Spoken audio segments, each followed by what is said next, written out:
Assalamualaikum warahmatullahi wabarakatuh.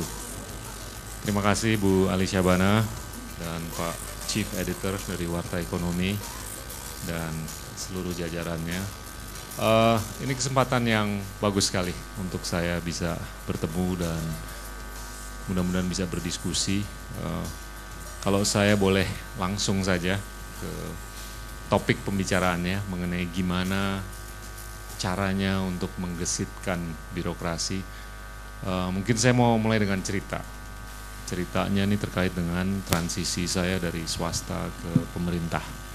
Jadinya waktu saya mulai di pemerintah itu bulan November tahun 2009, saya dilantiknya telat, ya, karena Kepres hilang waktu itu. Dan saya sempat juga ikut di sidang kabinet disuruh keluar. Jadi cobaannya banyak, tapi memang kondisi dan situasi itu selalu berubah. Nah, waktu saya masuk ke BKPM itu nggak ada satupun karyawan di BKPM yang menggunakan email system. Bahkan masih ada beberapa yang menggunakan mesin ketik untuk mengetik memo, surat, dan segalanya. Terus juga kultur-kultur yang sangat prevalent di dunia swasta, itu sangat tidak ada di BKPM dan tentunya transisinya nggak mudah. Tapi saya langsung memberlakukan policy untuk menggunakan PDA, ya, agar kita bisa berkomunikasi lewat email. Dan saya tuh sampai sekarang lebih suka dengan email daripada SMS. Saya tuh tidak piawai sekali dengan SMS, dan kalau jawab tuh sering telat, bahkan kadang-kadang bisa 2 hari telat karena banyak sekali, apalagi dari wartawan sama LSM yang mau menghujat atau mau mendemo atau apa. Tapi kalau email itu karena paradigma saya tuh selalu kalau email tuh nggak bayar pulsa, jadi semestinya lebih murah. Ya udah, ini lebih efisien. Nah, itu saya berlakukan di BKPM policy di mana dalam waktu 24 jam kalau kita menerima email itu harus direspon. Terus juga nggak ada yang pernah mengambil tes profisiensi bahasa. Nah, terus saya berlakukan policy untuk supaya mengambil tes bahasa, TOEFL, bahasa Mandarin, Jepang, dan segalanya, dan harus mencapai minimum 600. Langsung diprotes habis, bahkan dipanggil oleh DPR, sempat didemo juga, tapi saya tetap tegar. Dan saya dengan bangga berani mengumumkan bahwa ya saya sudah bukan kepala BKPM lagi, tapi sekarang itu udah ada lebih dari 300 karyawan di BKPM yang nilai TOEFL-nya di atas 600 dari nol. Nah, tentunya total karyawan di BKPM itu 580. Nah, dengan fasilitasi yang kita berikan setiap hari, itu kita datangin guru untuk ngajar bahasa macam-macam. Akhir tahun ini semestinya sih nggak mustahil untuk mencapai 450 karyawan dari 580 yang telah mencapai skor 600. Dan di tahun 2010, saya tekad untuk mengirim 6 karyawan untuk mengambil S2. Ya, di Nanyang Technological University, 4 dibiayai oleh anggaran, 2 secara pribadi saya biayai. Dan terima kasih, tapi saya nggak nyari tepuk tangan kok. Tahun kedua 17 orang, yaitu tahun 2011. Tahun ini yang saya dengar 20-an yang akan dikirim. Nah, itu korelasinya ada, Bapak Ibu sekalian, dengan kinerja. Tapi nanti di ujung diskusi ini saya akan cerita sedikit mengenai apa sih tema-tema leadership yang dibutuhkan untuk menggesitkan, menggerakkan, meningkatkan dinamika birokrasi. Tapi it boils down to SDM dan pendidikan. Dan tentunya seringkali seorang pemimpin itu mendapat gesekan dan cobaan. Dan siapapun saya rasa itu dia harus benar-benar tegar. Ya, jangan goyang. Ya, jangan goyang hanya karena ada 1-2 orang atau 1-2 kelompok yang ingin meretakkan kita. Dan kita harus benar-benar tegar dan merangkul prinsip-prinsip tertentu. Ya. Nah, tentunya dengan program pendidikan yang dilakukan di BKPM, termasuk pengiriman 11 orang per tahun untuk melakukan internship. Internship itu dilakukan di perusahaan-perusahaan swasta. Jadi saya kirim 11 orang tiap tahun selama 12 bulan. Ada yang kerja di Samsung, ada yang kerja di Schlumberger, ada yang kerja di Coca-Cola, bahkan ada yang dikirim ke Colorado oleh employernya. Dan setelah mereka balik, beda paradigmanya. Jadi mereka mengerti bahwa sebagai orang awam yang mempunyai harapan banyak dari public service atau public service, jadi mereka mengerti kalau mereka duduk di belakang meja di kantor BKPM, ini ekspektasinya yang duduk di sebelah sana itu apa sih?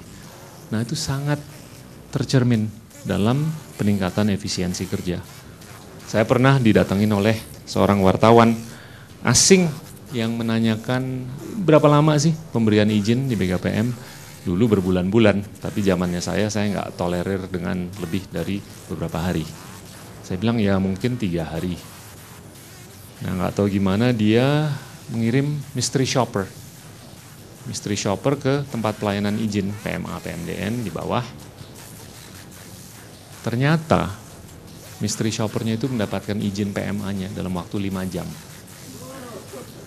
Itu advertensi yang priceless. Kalau seorang mystery shopper yang secara independen dikirim oleh orang yang terkenal kritis sekali, namanya Bruce Gale dari Straits Times, itu yang selalu ngeritik mengenai Indonesia, selalu ngeritik mengenai apapun yang ada di Indonesia, tapi dia menemukan sesuatu yang agak beda dan dalam 5 jam dia mendapatkan izinnya, izin PMA-nya. Nah, ini semua terkait dengan program-program pendidikan. Tentunya banyak sekali yang berkepentingan untuk menjaga status quo. Tapi kadang-kadang lobbyist itu lebih tertarik dengan status quo daripada the future. Ya, kita harus bisa membedakan antara kepentingan yang sekarang sama yang ke depan. Nah, kalau ditanya yang membedakan seorang manajer dari seorang leader, saya rasa nggak terlalu complicated jawabannya. Itu hanya terkait dengan apakah seseorang itu punya kapasitas untuk menggunakan common sense, apakah dia itu seorang yang penakut, apakah dia itu bisa berpikir panjang. Ya. Seringkali itu terjadi short termism. Short termism itu adalah kecenderungan untuk berpikir dalam jangka pendek saja. Apa sih yang matter untuk hari ini dan besok? Tapi nggak ada kapasitas untuk berpikir 5, 10, 15, 20 tahun. Dan ini saya temukan di banyak mahasiswa-mahasiswa yang saya temui kalau saya memberikan kuliah umum. Nggak di UI, nggak di ITB, Unpad, ITS, Udayana, sampai Patimura, Hasanuddin dan segalanya. Itu kalau saya tanya, apalagi di depan anak-anak mahasiswa Fakultas Ekonomi, mereka nggak ngeh mengenai skala GDP-nya Indonesia. Ada yang tahu GDP-nya Indonesia berapa? Oke, betul. 850 miliar dolar secara nominal. Tapi secara PPP, Purchasing Power Parity Adjusted,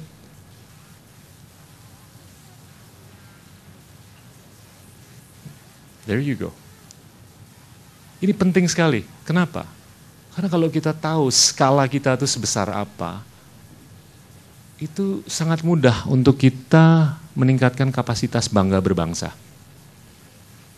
Dan kebanggaan itu justru bisa mengalir ke proses kepemimpinan yang bisa membawa organisasi apapun ke depan dengan cara yang baik. Nah, Mahasiswa-mahasiswa ekonomi kita banyak sekali dan pada umumnya tidak tahu skala ekonomi kita itu berapa.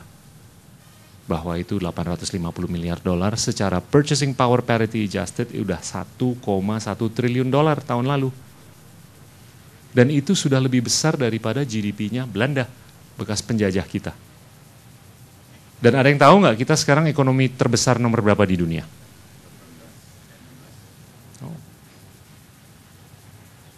Ada yang mau nebak? 16?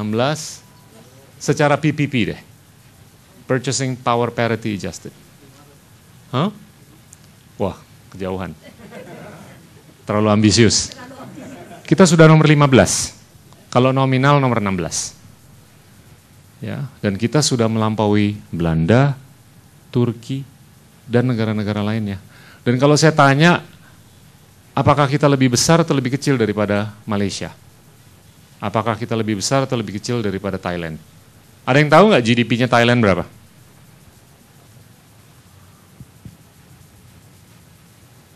Nggak tahu kan? Thailand tuh cuman sepertiga kita, 350 miliar dolar. Ada yang tahu nggak Malaysia berapa GDP-nya? See, you don't know. If you don't know, you can't be proud of your country. You can't be proud of yourselves. You can't be proud of your family. Gimana kita bisa satu bangga dan memproyeksikan kebanggaan kita. And that's part of leadership.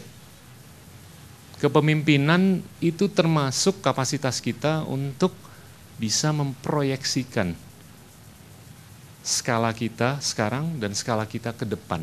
Dan ke depannya itu jauh, 5, 10, 15, 20 tahun. Nah kalau kita ekstrapolasi ekonomi kita, 6,5% per tahun, di tahun 2020 itu sudah menjadi 3-4 triliun dolar, sudah menjadi top 10 economy.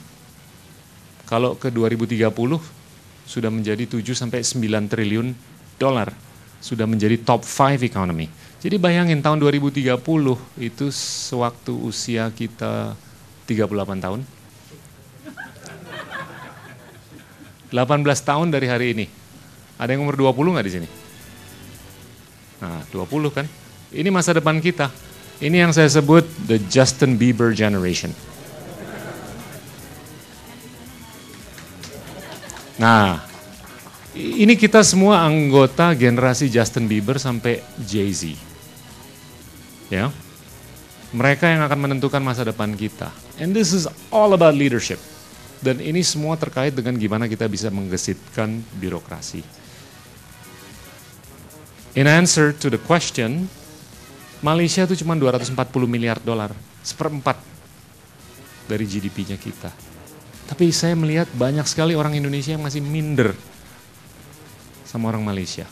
Singapura 220 miliar dolar, 1/5.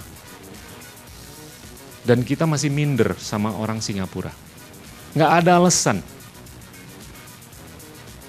untuk kita tidak minder dengan siapapun. Apalagi kalau kita yakin bahwa dalam 18 tahun kita akan menjadi ekonomi terbesar nomor 5 di dunia.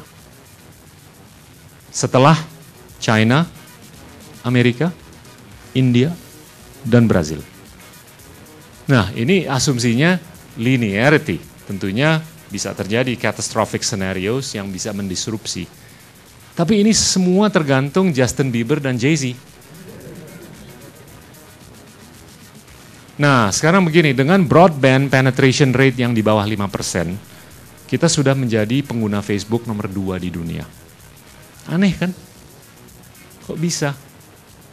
Dan ini sangat membuktikan bahwa kita sudah bisa meng-circumvent the broadband impediment dengan teleponi mobile. Tinggal kita isi aja pipanya ini, pipa mobile telephony dengan vitamin. Vitaminnya apa namanya? Pendidikan. Jadinya tidak mustahil untuk seseorang yang namanya Yakob di Papua untuk mengakses kurikulum Harvard, MIT, Stanford lewat PDA-nya dia, yang mudah-mudahan bisa dibuat di Indonesia. And that's the future. Dan it sounds commonsensical kan? Nah, saya pindah ke Kementerian Perdagangan beberapa bulan yang lalu. Saya implementasi hal-hal yang hampir sama dengan apa yang kita lakukan dulu di BKPM, bahasa dan teknis, proficiency, teknis dan bahasa. Sama juga, 0 yang mencapai TOEFL 600. Sekarang udah 100 orang. Tapi target saya akhir tahun ini 1.000 orang. You have to shoot for the stars. Dan itu kawan-kawan di birokrasi, seringkali mereka nggak terbiasa dengan hal-hal, okay, we can land on Mars. Wah, agak shock. Tapi asal mereka difasilitasi dengan program pendukung, bisa. Dan tebak, saya kirim berapa orang tahun ini untuk ambil S2, S3 ke luar negeri? Hah? 130. 130. Kita korek-korek tuh anggaran, ternyata ada, asal jangan dipanggil KPK aja. Tapi ini kan mulia untuk pendidikan, kita kirim ke Singapura, ke Australia, ke Jepang, ke Eropa, ke Amerika untuk ngambil S2, S3. Dan saya tahu masing-masing dari 130 orang ini begitu balik 1 atau 2 tahun dari hari ini, they will be the Jay-Z's. They will be the Justin Biebers yang akan menggerakkan kementerian. Sekarang perizinan untuk perizinan ekspor, import di lantai 2 di Kemendak, saya challenge Bapak Ibu sekalian, tidak lebih lama dari 2 hari. Dan target saya dalam 2 bulan, dalam beberapa jam. It's possible. Dan tentunya seorang pemimpin itu harus berani memprakarsai sesuatu selama dia percaya bahwa ini yang terbaik bukan untuk dirinya sendiri, tapi untuk sekitarnya dan anak buahnya. Dan hati nuraninya juga harus jelas. Jangan main. Karena kalau main,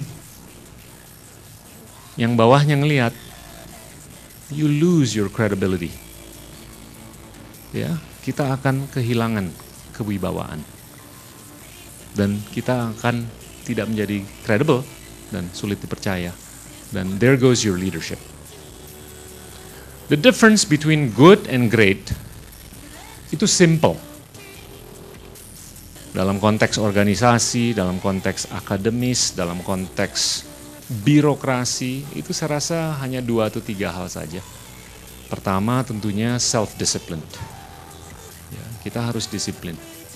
Kedua, kita harus bisa menggunakan perangkat sebagai enabler. Not the agent of change atau apa gitu.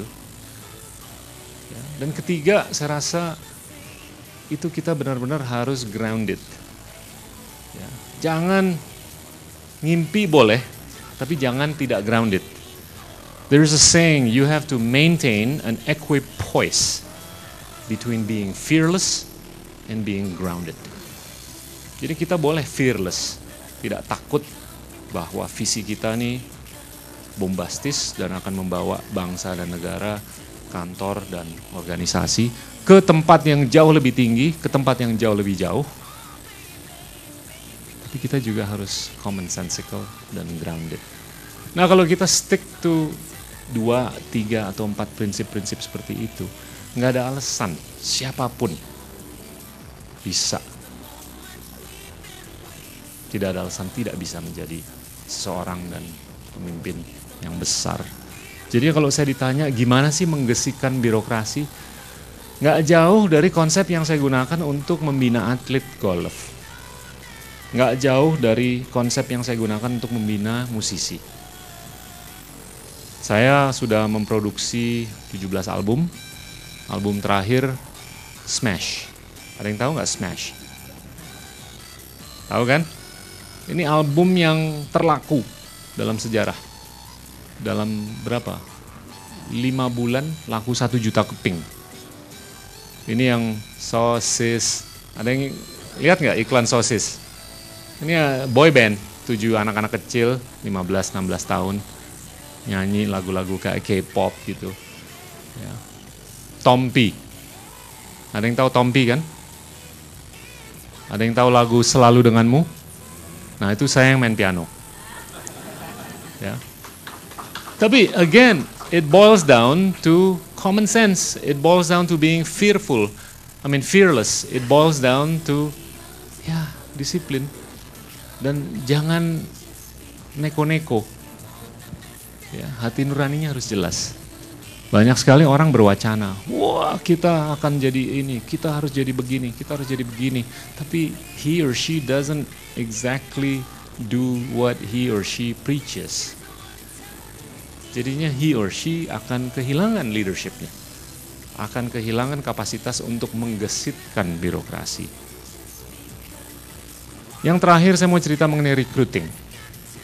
Waktu saya rekrut, itu saya set policy untuk merekrut siapapun yang memiliki GPA atau IP 3,5 ke atas.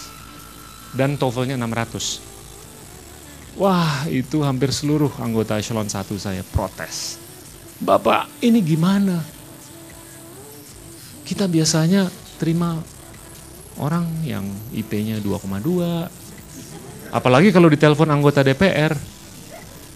Apalagi kalau ditelepon oleh pejabat ini, pejabat itu, pejabat ini, pejabat itu. Sulit, Pak. Oh ya? Ya udah kalau kamu ditelepon anggota DPR, kasih ke saya. Biar saya yang bicara. Nah, saya tanya, berapa sih aplikasinya yang diterima tiap tahun? Ya, alhamdulillah 200. Kita terima 60-70. Oh, oke.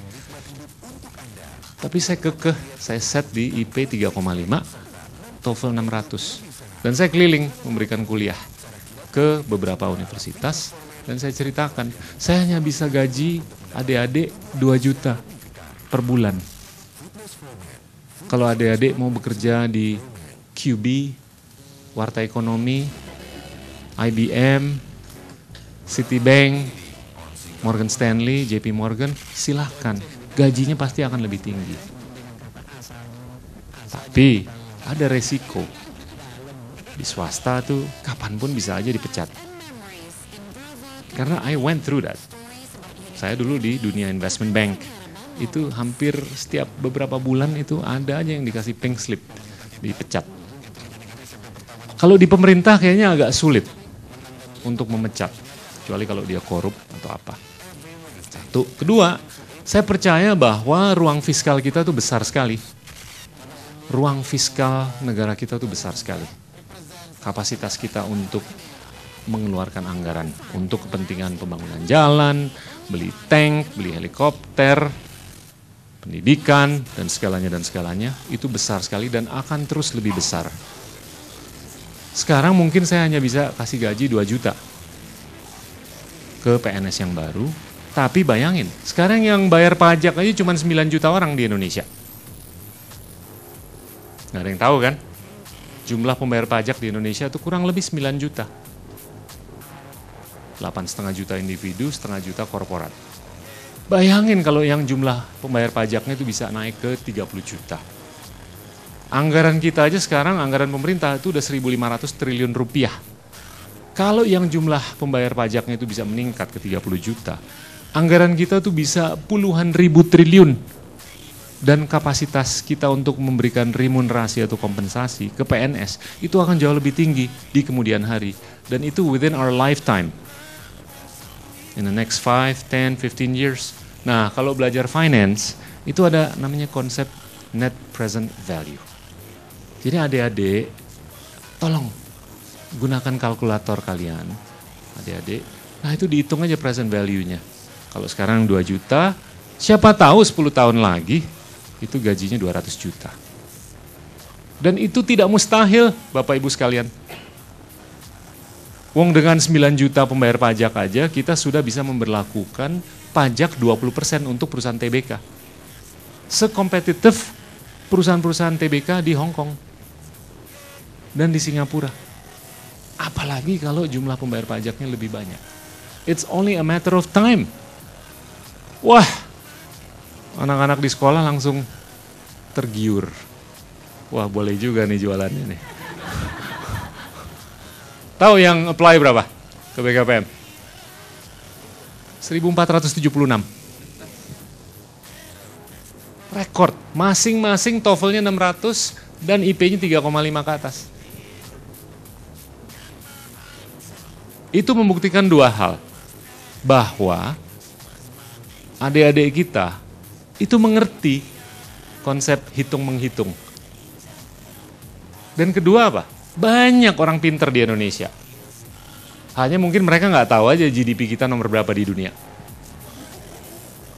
Bayangin kalau mereka ngerti GDP kita nomor berapa di dunia, itu kapasitas untuk bangga berbangsa akan jauh lebih besar. I don't get it. There's not enough positivity in this country. Iya kan? Positivitasnya tuh kurang. Maunya membaku hantam saja satu sama lain.